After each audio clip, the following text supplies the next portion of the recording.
Hey, it's Carolina Moore with alwaysexpectmore.com, and we're back for project number 2 of Summer Sew Camp. And again, I've got 2 fun projects for you. We're making a fabric bookmark and a fabric cuff bracelet.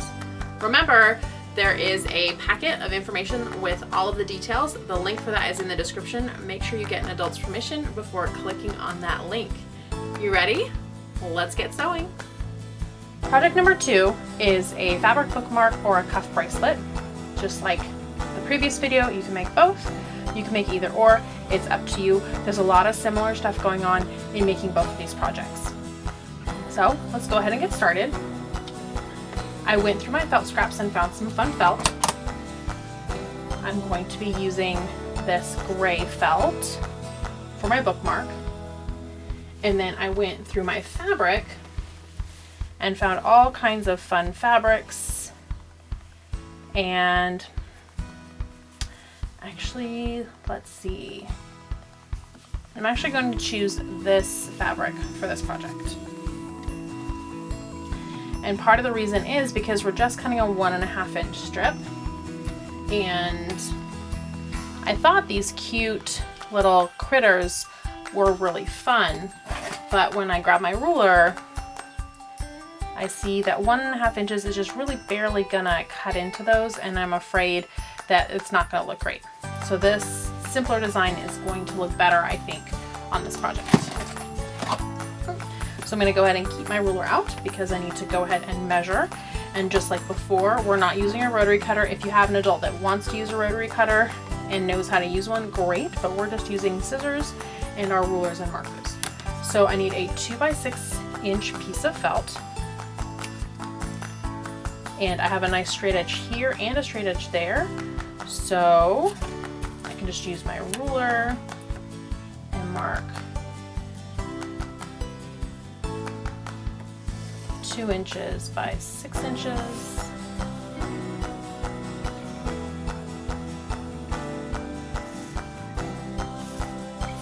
Right on that piece of felt. And then I need a 1.5 by 7 inch piece of fabric for this fabric. Now this fabric is what's called directional fabric. So if I cut it this way, the trees are going to be sideways on my bookmark, which is not what I want. I actually want to cut it this way. And I've got all kinds of folds and creases in my fabric, which I don't want in my finished project. So I'm going to go ahead and grab my ironing mat and my iron, and I'm going to turn that on and iron this fabric.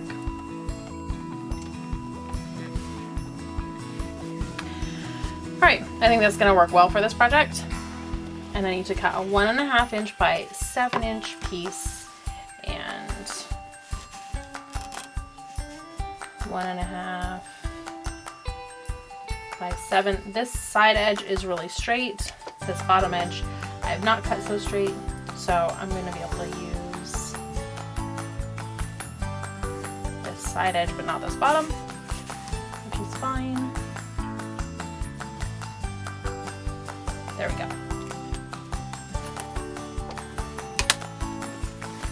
And now I'll go ahead and cut out these pieces.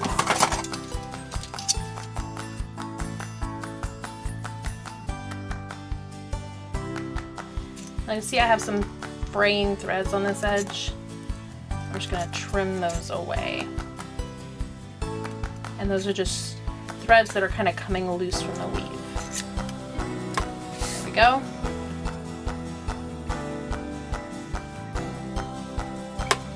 Okay, so I want the fringe on my bookmark to be sticking up over the top of the bookmark. And I'm just going to place this to see if I like the way it looks. And I actually really like the way that that looks. So I'm going to grab my glue stick. And I'm just going to glue right on here. And this is just your regular school glue stick, and that'll be fine. You don't want it big, huge, lumpy bits of glue. You just want enough to hold it in place.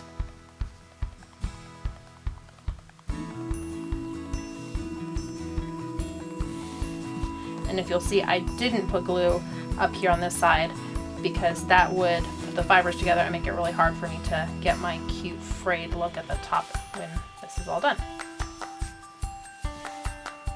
Alright, have that in place where I want it. If you want that glue to dry a little bit faster, you can actually use your hot iron and then press it with a hot iron. The one thing you want to be careful of is if this felt is acrylic felt, it will melt underneath the heat of that iron. So if you use a hot iron, just use it like really quick, and you may want to take just a piece of fabric and put it over to protect the bottom of your iron from getting any of these acrylic fibers on the bottom of your iron. So now we're going to take this over to our sewing machine, and one of the things that we can do on this project is we can actually use fun decorative stitches, which I think is just the best part of this. So you want to pick a thread. I really like this thread. This is what's called a variegated thread, and you can see that the colors kind of change. It's not all blue, it's not all green, it goes from blue to green, and I think that a variegated thread is really fun with decorative stitches, but it's up to you. I'm going to leave my bobbin thread with just my white thread. That's a choice. You can change your bobbin thread to be the same as your top thread, depending on what you want the back of your bookmark to look like. And then you're just going to go ahead and rethread your machine with the thread that you've picked. If you need to know how to rethread your machine, go check out the intro beginning video and how-to video where I talk about sewing machines and how to thread and how they work. Each sewing machine is going to be a little bit different with the kind of decorative stitches that are available. So there are lots of different stitches here. These first ones on this machine have the needle being all the way to the left, the needle being in the middle, another option of the middle. So there's different like zigzag stitches, a zigzag that does stitches within the zigzag, or a zigzag that stitches just in each corner of the zigzag. There's all kinds of stitches that have different purposes, and then we start getting into some really like fun decorative-y kind of stitches. I really like this star, and this star is actually number 38. So for this machine, I actually turn the dial until I get to 38.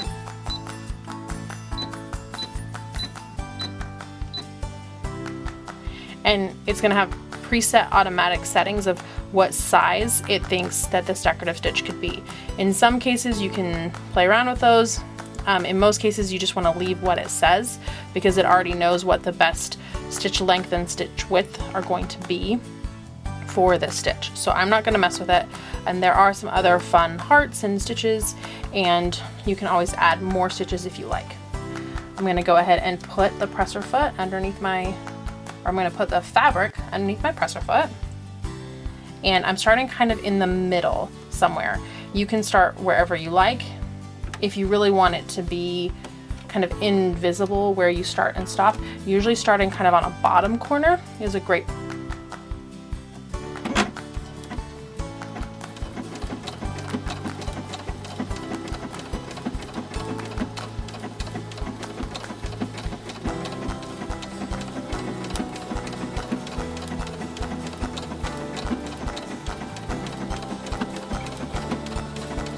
And my only two jobs are, one, to just try to keep it straight, and number two is to, when I get to a corner, I need to know that it's completed that part of a design, or that it's going to be okay for me to pivot and move on. So you just want to keep an eye on where it is in making this little star design.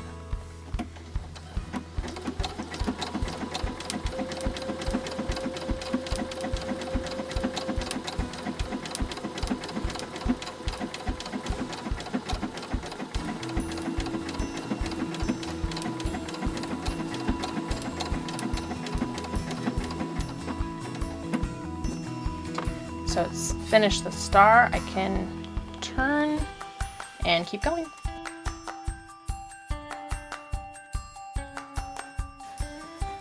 Once you've stitched all the way around, you're ready to start fraying the top.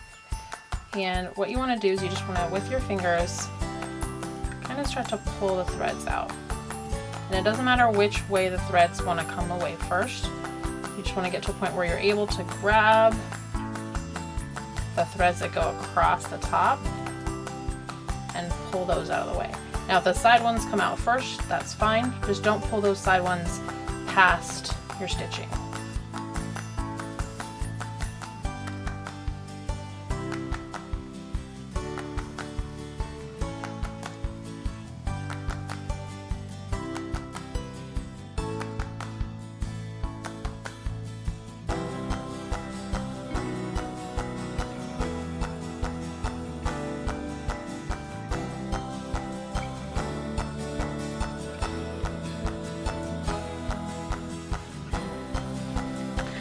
So I've gone ahead and taken all of that thread out to make a fun little fringe here, and my bookmark's all done.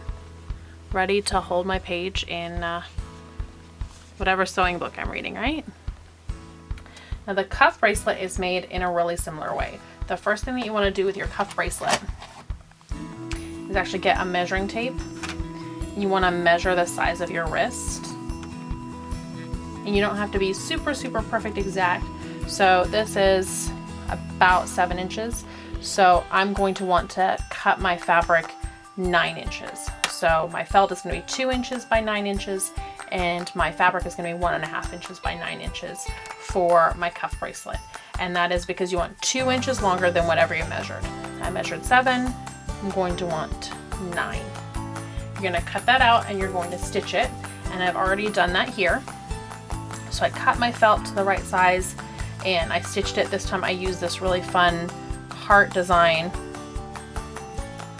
And I used the same thread, which here it actually stands out, and here it actually blends in a little more. So the thread that you use can look different in a different project. And then I'm going to use these Velcro sticky back for fabrics, and these are amazing for fabrics. I don't know what magic that Velcro puts in here to make them work sticky on fabric, but they really do. And I'm going to put these together. So what I do when I use these is I put 2 dots together already.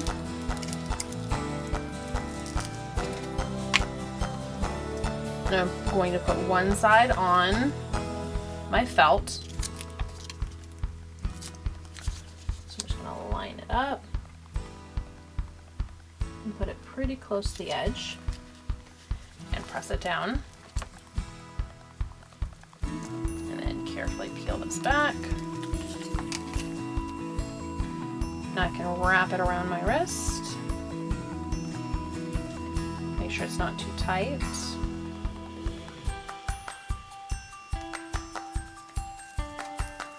And secure those 2 pieces together.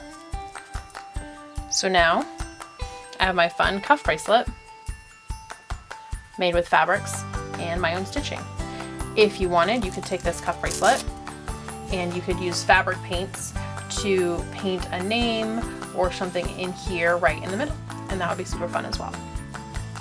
Yay! Weren't these so fun to make? Thank you so much for watching, and I'll see you back here for project 3 in summer.